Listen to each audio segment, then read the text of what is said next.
Welcome back into the 143. This is under review. We have another episode. That's right. We are on episode number 43. We have another going. doozy for you. We have another football episode. You know why? Because it's football season. So deal with it, okay? This is what we do here. So, Cowboys didn't lose this week. That was a plus. Because we didn't play. So, it's always nice to look on the bright side of things and That's right. just chalk it up as not a dub, but not an L at the same time. And got some much needed rest, hopefully, in our quarterback department. I certainly hope so. We'll come back ready, come back strong, hopefully take it to the Packers at Lambeau this upcoming Sunday. I've been looking forward to this upcoming game for a while now. I know Nick has too. We just want to beat the Packers pretty badly. And they're not that threatening this year, so right. This is prime opportunity. And that's a perfect segue into our stat of the week, because do I have a doozy for y'all?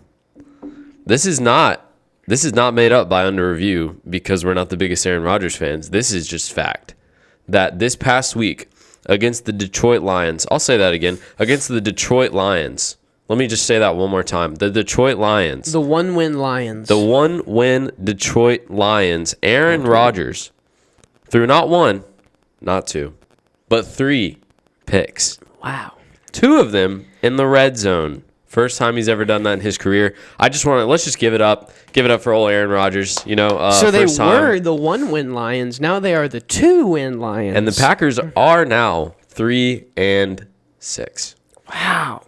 That is terrible. But hey, you know what? Aaron Rodgers, for the first time in his career, that's an accomplishment right there for him. And hey, but they can still beat the Bears. They can still beat the Bears. So good for them. There you go. Right? And your player of the week is the Bengals running back, Mr. Joe Mixon, who rushed for 153 yards and 4 rushing touchdowns. But then, if that wasn't enough, he got a receiving touchdown and had 58 receiving yards. I will just tell y'all now how many fantasy points that is. That's 55 fantasy points that he got. He was, for me. I don't know what Joe Mixon was on Sunday, because he hasn't we scored, have not seen that. He hasn't done before that this year at all, ever from him.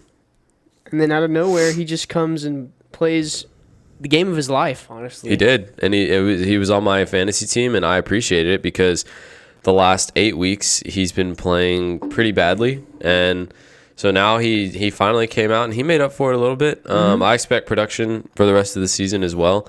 But I got to say, I know he made a lot of fantasy owners happy. But good job, Joe. 5 touchdowns is nothing to sneeze at, as they like to say. It is nothing to sneeze at. All right. Moving into some football talk. Games this weekend. I guess a big one is the Jets beat the Bills.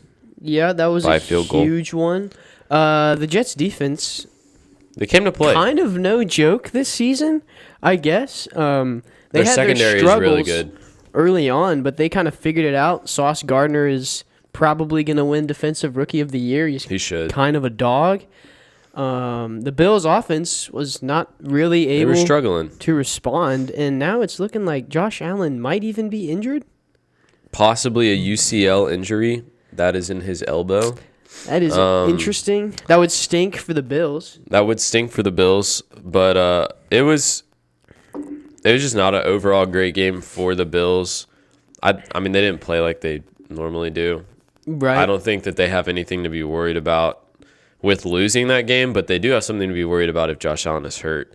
Yes, I agree. Their season, I don't know how long he's out for, but their division right now is the best in the AFC, and so they need him back because the Dolphins and Jets are both 1 game behind them, and they both have the tiebreaker on them in the division right now. Right. So the 2 Eastern divisions, the AFC East and the NFC East, turned out to be the NFC Beast and the AFC Beast. It was very interesting because even the New England Patriots came out and stomped on the Colts, put up a nice 26-3. Can I just shut down? Can we just take a second though? The Colts NFC Beast and the AFC Beast; those are names that were coined here at Under Review. So I just want to take the time to trademark that. If that ever gets used, we will get paid a royalty. Now, So I just wanted to say that we can now resume the football talk after all Yes. the legal stuff. Go ahead. Philly beat the Texans. Eagles beat the Texans. That was a on shocker. Thursday night. I was blown away by that win. It's tough to beat a 1-6 team, and so the fact that Philly came out and was able to do that, I gotta say, good job, Philadelphia. Y'all are just so good. I mean, 29 points against the Texans. That's Yeah, I was being pretty sarcastic. low. Also, it was tied 14-14 It was tied 14 at halftime. It was. So I was hoping that would just be one of those random games where Davis Mills comes out and Is just a baller. plays like Tom The Brady. Texans are so young right now. They're rebuilding and they're still in that process. Yes. So they're not good right now. Damian Pierce is a beast, but he can't carry the Texans to anything because they Yeah. have no one else. I think the Eagles hype will be real until the playoffs because we looked at the remaining I schedule. don't even care about what the record is at the end of the season because it's going to be extremely good, and it very well It might be could undefeated. 17 and Yeah, 0. it could be, and that's really because they have had the easiest schedule I've ever seen in my life, with the exception of having to play the Cowboys. They played our backup quarterback. Like their schedule, That's why I'm excited for that little rematch. Is that Christmas Eve? in Dallas. Oh, so yeah, baby. we're not playing in the freezing Dak cold. will be back. He will be hopefully. Dak plays pretty up to well par. against Philly. He's played pretty well against Philly in the past. And he's at home. And I'll be honest, Dak plays really well against NFC East teams. Like, he does. He plays well against the Giants, well against the Eagles, and well against the Redskins / football teams / Commanders. So, I am looking forward to that game. Hopefully we can hand them, hopefully not their first loss, but probably their first loss at that point. They're just playing nobody on the road to the playoffs except for us. And maybe the Giants. I don't think they've played the Giants at all. I'm pretty sure they play them twice at the end of the season. So I believe that is correct. not that I think the Giants could beat them, but because I think the Giants are They're going to fall off. They off. started really, really strong, really, really hot, but I don't think that that's going to continue. the NFC For a North rude awakening. is interesting because the Vikings now are 7-1 and are 4 games ahead of all of the other teams in their division. Mm-hmm. So the Vikings kind of came in clutch and looked like they were going to lose to the Commanders, and then they pulled a comeback out of nowhere, and they won by a field goal. So good job to the Vikings. I was a little nervous because I wanted the Vikings to win because we need the Commanders to lose, as much as we can. Yeah. right? And So- they had me nervous. At the end, I was like, "What are we doing, guys? You have Justin Jefferson and T.J. Hawkinson. Let's throw stomp it the to them." Commanders secondary because they're nothing special." But good job to the Vikings. A big one is not a big one, but a big one for me was the Dolphins against the Bears. That was just entertaining to watch. And Justin Fields put up 178 rush yards, the most by a QB ever, and in one game. And so, but that was not enough. They lost 35-32. The thing that concerns me with the Dolphins is actually not their offense, it's their defense, because their offense has shown that it is very, very good. I mean, when you have the fastest receivers, both of them are on your team, like, you're bound to be good. I mean, Tua's done great, don't get me wrong, but, like, his job is also not that difficult at this point. The Bears, I don't know how you let the Bears score 32 on you, even though we also let them score 29. We let them score a lot, and so did the Dolphins, but I think the Bears kind of have an explosive offense. They have an explosive quarterback. But also their defense is just so bad that they don't have anything to complement. They Justin traded away Fields all of on their offense. defense. Yeah. All of their stars that they had are no longer there. Well, I think so now with the Bills losing to the Jets, the Dolphins can maybe take advantage of this and they can rise, because this is what I've been saying since the beginning of the summer and before that, however long this offseason has been. The Dolphins are good, guys, all right? They're not a joke, all right? They used to be, but they're not anymore. And I want some credit if they make it to the playoffs and what they do in there, because the Dolphins have been getting hated on for a while, okay? And I've been one of the primary backers. I mean, Nick over here said the Bills were going to win for sure, and then they played each other and the Dolphins won. So, and was that necessary to what we were talking about today? No, but I just wanted to bring it up. I mean, that was just one of those instances that was pretty unfortunate. You know, you just take it to the teeth and you have to move on. Obviously, the Bills are real. They are the truth. They are real. The most there's no sound team that I think is out definitely, there. there's no arguing right that. now. So they have nothing to worry about with that Jets loss. They will bounce back. The Jets, I feel like, are like the Giants. Like, I think that they will also fall off. But great win for the Jets. Great win for the Dolphins. I felt like this was like that, almost like that random game last year when the Jets almost beat the Buccaneers. Yes. Do you remember that? Yeah, and I then do. at the And then very Brady end, came out and Brady put up a game-winning drive. Well, I mean, the Bills had the chance to do that at the end, put up a game-winning drive, but it just did not happen that way. Yeah, the Pats, like we said, beat the Colts pretty bad. The Colts actually fired their head coach and hired Jeff Saturday, who's never coached before ever in anything. He was a player, but he's never coached, and that's their hire. I don't think that's a long-term thing. I think that's just because they wanted to get someone new in there. I guess so. And he'll finish out the season, and then I don't know where they'll go from there. I don't know what they're doing, but that's happening. The Jags beat the Raiders. The Raiders are probably the biggest disappointment of the season. I would agree. Yes, they're supposed to be so much better with adding Devontae Adams. 2-6 now, I think, is their record.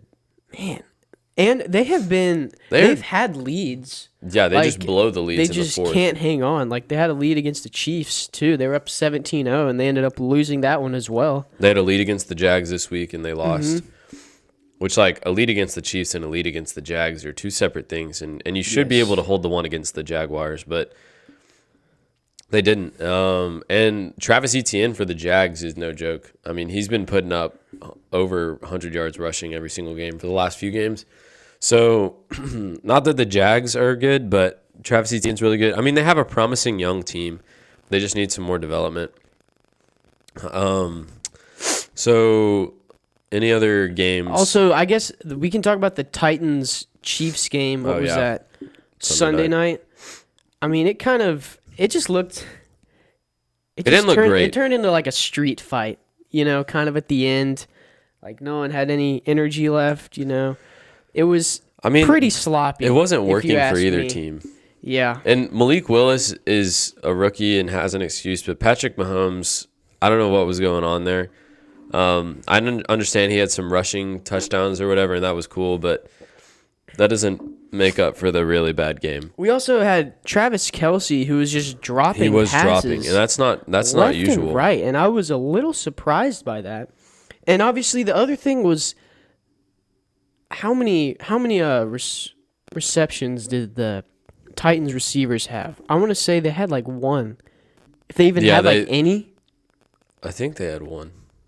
It was something like that, but they were just not throwing the ball at all. Derrick Henry had 92 rush yards all in the they first did was half. rush it with Derrick Henry, and then obviously once they figured out how to stop that in the second half. Well, they didn't even figure. That's what my thing is. So they didn't actually figure out how to stop him. They just stopped running it with him. They didn't give him the ball. He wasn't out on the field a whole lot in the second half, and I was like, if that's the one thing that's been working for you all game, why are you going to stop giving it to him?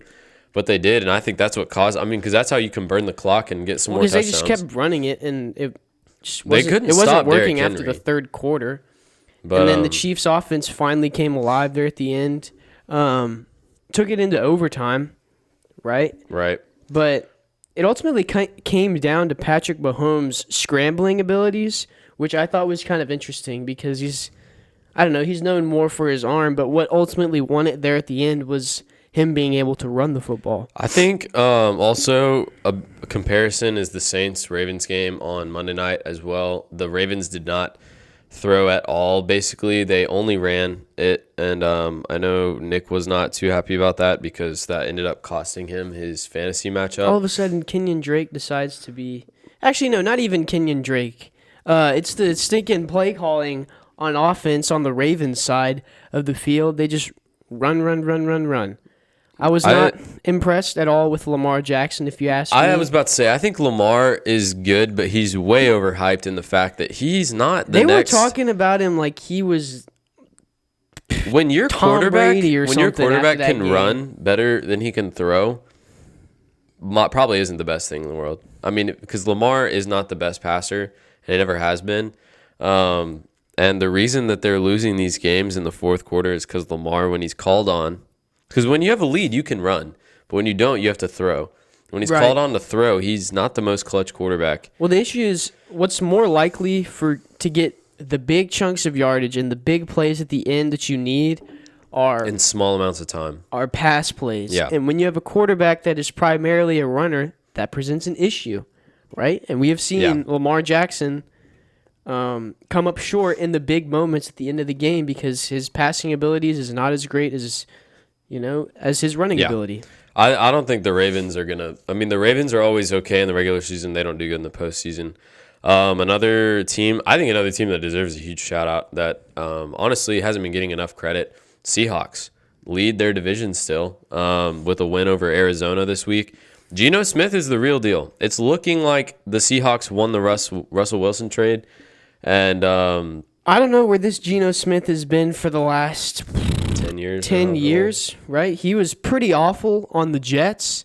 Russell Wilson got injured last year for the Seahawks, and Geno Smith did okay. No one expected anything from This him has been because something. he was the backup, but then they decided to trade away Russell Wilson and stick it out with Geno Smith, and they got a ton of garbage for it. I honestly was giving them a ton of junk for it too because I was like, you're going to write it out with Geno Smith and Drew Lock? I mean, good luck, and they proved everyone wrong. Geno has proven himself to be a starter in this league, and I don't know how long that's going to last, but it's pretty cool because the Rams are terrible. They lost to the Bucks. The Cardinals are – no one knows what's going on with the Cardinals right now.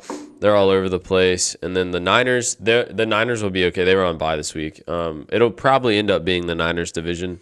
Mm-hmm. But right now, the Seahawks are rolling. Because they have the most sound team, I think, in that in the NFC East, West. Sorry. But the Seahawks are for real. They are for real. They are no joke. Their defense is good, too. They've been doing great. Kenneth Walker's a stud. He could get Offensive Rookie of the Year. Who knows? And then the last game before we go to our fantasy segment, I think we're beginning to see from the last-minute drive of this game that Tom Brady is coming back slowly. He might be back. I think that showed he had no receivers that game. It showed that Tom Brady, he's cleared his mind. He's locked in. He just needed to eliminate needed a win. all of the outside stress, all of the outside shenanigans, and once that all settled down, he was able to perform on the field. I think he's locked in. I think that the Bucks, not that they're amazing, but they're in a terrible division right now. They're atop their division with a 4-5 record. Mm-hmm. So the Bucks will win their division, and they'll make it to the playoffs. And all Brady needs to do is get into the playoffs. Because he is a playoff quarterback. That's right. It's just how it is. Plays good in December. He is a December quarterback. They play the Seahawks on Sunday morning in Germany, actually. That'll be interesting to watch. We won't be watching it, Yes. but it will be early in the morning. I do want to see what Geno Smith has to say, right? Obviously, that'll be a nice little matchup, Geno Smith versus Tom Brady, because Geno Smith has been under a lot of hype right now because he has been proving all the haters wrong. And then the Cowboys, like we said, they will be up at Lambeau. They will be up at Lambeau. And that game we've been looking forward to, like we said, since the schedule came out. And it is looking more and more winnable each and every day. It should be winnable. I mean, we have the better defense and the better offense right now. And it's just going to come down to, can Dak perform at Lambeau? It's a tough place to play. We'll see.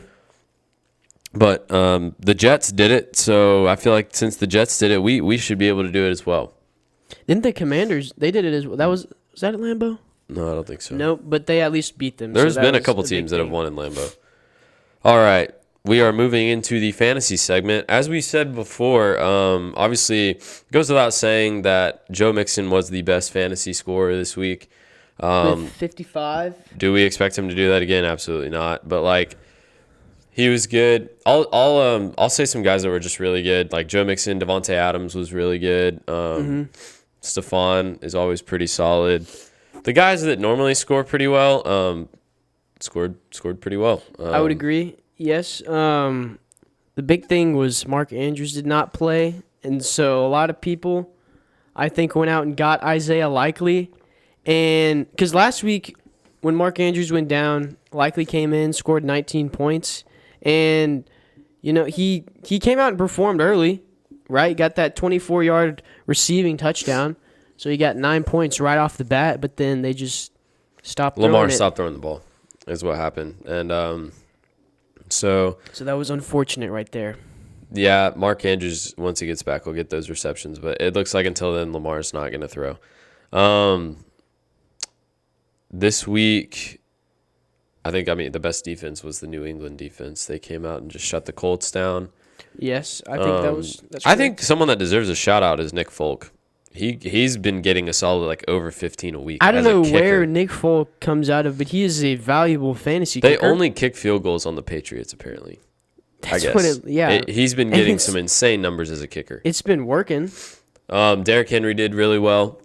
Cordell Patterson came in for 36 rush yards, but 2 touchdowns. So that was pretty back. huge. A good waiver wire pickup was actually Algier this week. I had him, and he broke for 99 yards and a few receptions. So that was a good just flex pick. Kenneth Walker this season has been great. Like we said, Geno Smith, Kenneth Walker, they've been just out of nowhere picks that nobody thought would be good. And then you got your quarterbacks like Patrick Mahomes, obviously. Yeah. Justin Herbert did fine. I think he went out for 25.